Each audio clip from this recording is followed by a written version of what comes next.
Welcome back, folks, as we begin the most important video of the series, and that is it's championship time.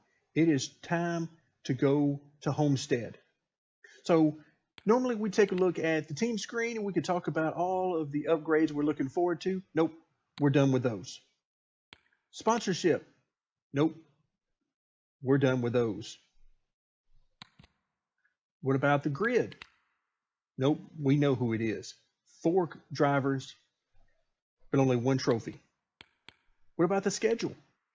Nope, we know what's coming. It's the end of the season. We want that Sprint Cup.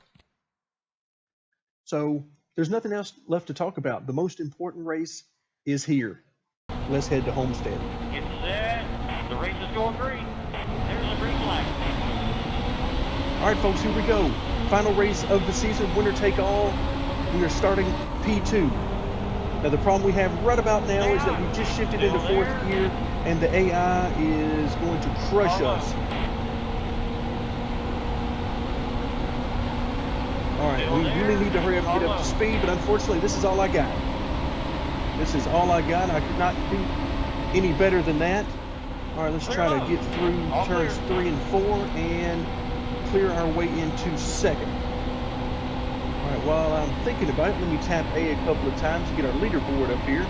That's mostly for you guys because I don't figure I'm going to have any time to consult the leaderboard during the race, and quite frankly, I shouldn't need to because everything I need to know is right out my windshield right now. As long as I'm behind Brad Keselowski, it's no good. We can't win a championship finishing second to Brad Keselowski.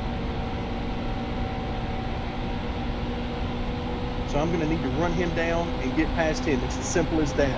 While, of course, also making sure that nobody else from behind catches up to us and passes us. But yeah, right now, I'm chasing that rabbit right out my windshield.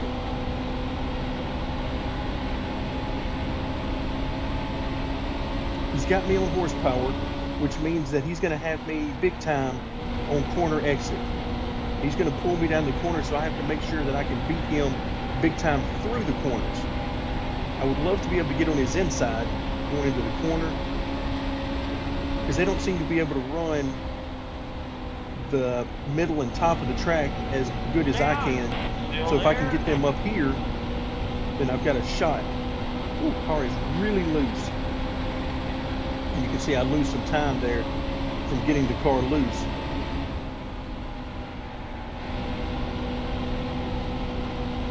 Still there. All right, we got a good run through there. Good run.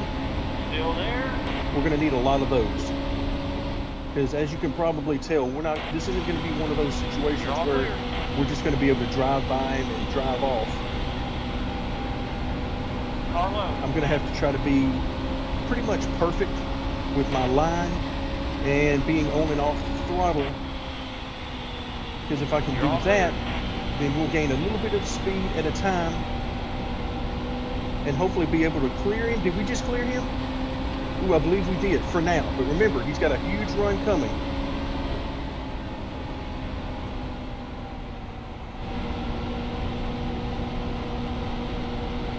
All right, now we have gotten past him. We are actually in the lead. Something I wasn't sure we were going to be able to do. All right, let's see if we can hold him there. Remember, he's going to come back hard on the straightaways. Try to keep up as much speed as I can through the corners. I do believe I can run faster laps than him in clean track. So the question becomes, can he run me down now and get back past me?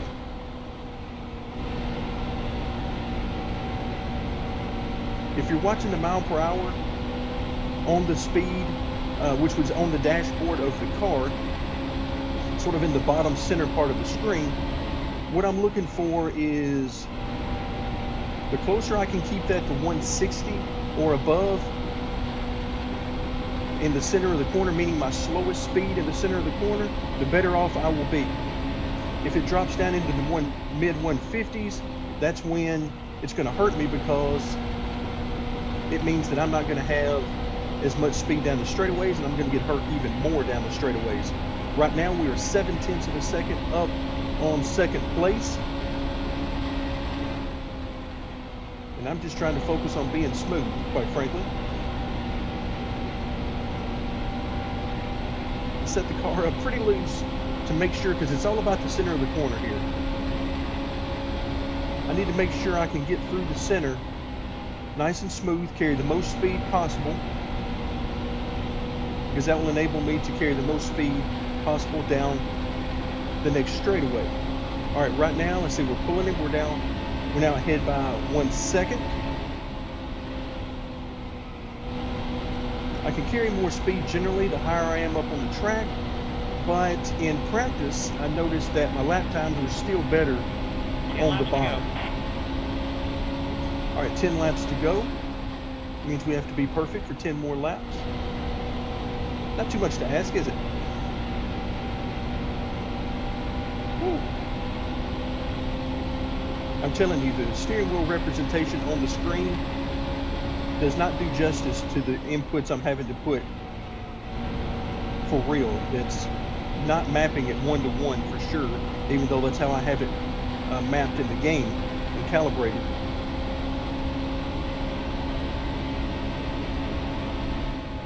It shows the extent I'm turning the wheel, pretty much 1-to-1, but it doesn't show the minute adjustments. It doesn't seem quite as often as I'm having to make them, because I am very loose, particularly on exit. And I'm having to make a lot of adjustments back to the right.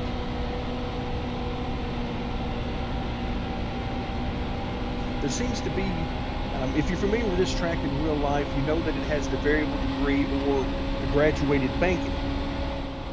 And what that means, in layman's terms, is it means there's more banking at the top of the track than at the bottom of the track. That was a terrible corner, by the way. If you were watching the speed, you saw that I got down to around 153, 154, which is not what I need. That's more like it. Of course, I was running a little bit higher on the track. The higher on the track, the more speed I can run up to a point, of course.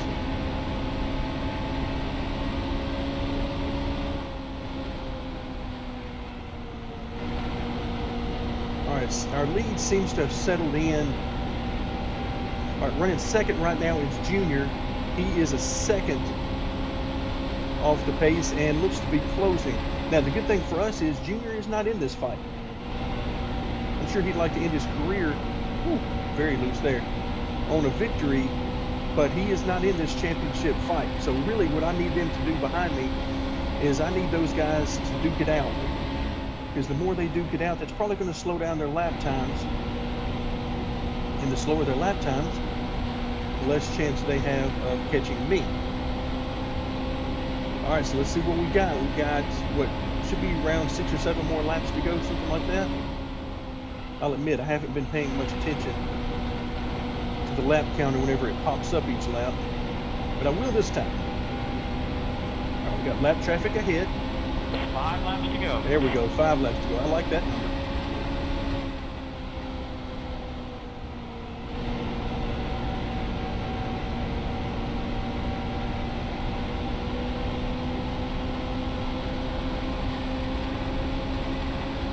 Lead seems to be holding steady.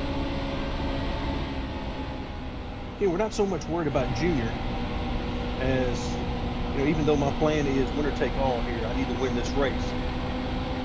But I'm not so much worried about Junior since he can't win the championship. He was eliminated in Phoenix.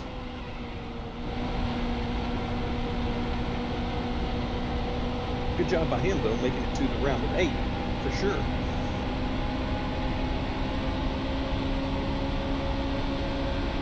A couple of lap cars up ahead.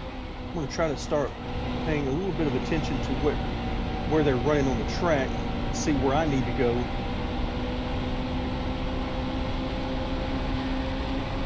Three more laps.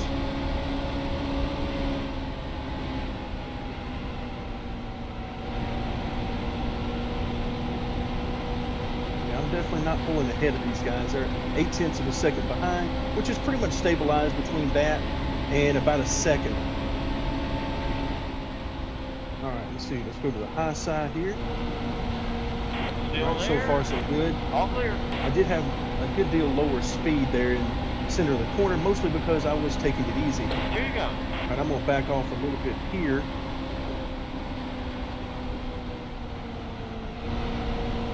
All right, that definitely cost me some on my Still lead. there. Clear low.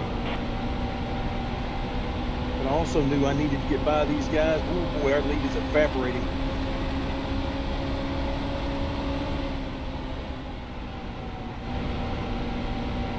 All right, we got to get going. Kyle Busch is here. How many times have drivers in real life said that? Especially here lately.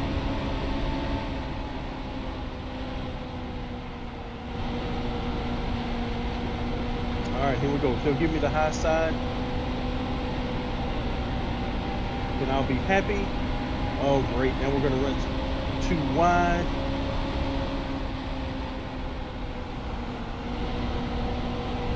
Ooh, very loose there. Very, very loose there. Great job. Woo. Okay. Wow. I'm still a little bit in shock here. I didn't know that we were going to come out of that where we needed to. I mean, when you're going into 3 and 4 on that last lap and Kyle Busch is right there with you to try to take it from you. And I pretty much had to just drive it in there as hard as I could on the outside of 3 wide. Wasn't sure it was going to stick well enough to keep it off the wall, but we made it through it, and we bring home the championship. All right, let's see what the game has got for us. All right, speed rating, don't care about that. We just did manage to pull that off. Whew. No shortage of drama there at the end of the race with those lap cars for sure. All right, so let's take a look at our winnings. 125 grand. All this is nice, but absolutely means nothing. You don't show up to Homestead with a chance at the championship looking to make money. You show up looking for that championship. So we get our biggest payday ever, $303,500, which is absolutely amazing. But most importantly, what else do we get? That's right, we get the championship. So Brad Keselowski, Kevin Harvick, and Matt Kenseth. So yes, I know we weren't racing Kyle Busch for the championship, but it doesn't matter. I was approaching this race as winner take all. This was it. I knew this was going to be the last race, not only of the season, but my last race in NASCAR Heat Evolution as we prepare to move forward in NASCAR Heat 2. So I really, really wanted to end this on a victory. So even though Kyle Busch wasn't directly involved in the chase for this particular race, it was winner take all in my mind. So we end up coming up 3 points ahead of Brad Keselowski, who must have finished, what I guess, 4th there, but no matter. When you bring home the victory, you bring home the trophy. So we get both the trophy for Homestead and the championship. And quite frankly, it doesn't get much sweeter than that. I'm tempted just to leave it on this screen, quite frankly, for quite a little while and just let this sink in. Wow. So fastest lap, again, doesn't really matter all that much because we pulled out the victory. So we led 15 laps, which was all but 5 laps. A 20-lap race, we led 15 of them. Wow, season standing first. Awesome. Absolutely awesome.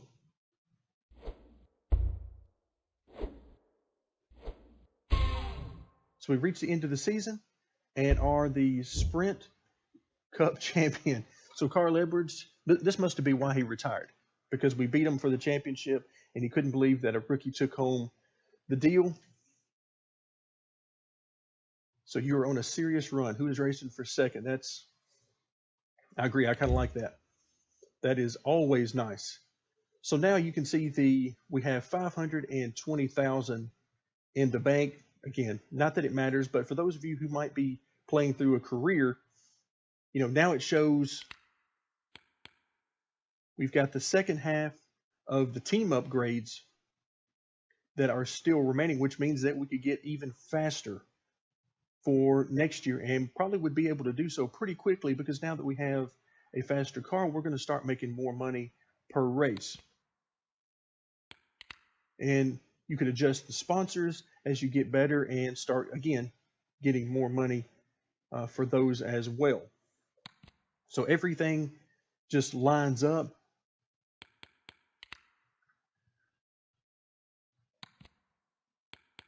So now it's ready for me to start season 2, but of course, we're not going to be doing that here on the channel, because it is basically time for NASCAR Heat 2 to be released here shortly. I want to thank all of you so much for the support, not only for the NASCAR Heat Evolution game, but also for all of the games that we play here on the channel. We have a lot of fun doing them, and we really hope that you have a lot of fun joining us along for the ride. Thank you very much once again for joining me, and stay tuned for more Knee Pit Gaming.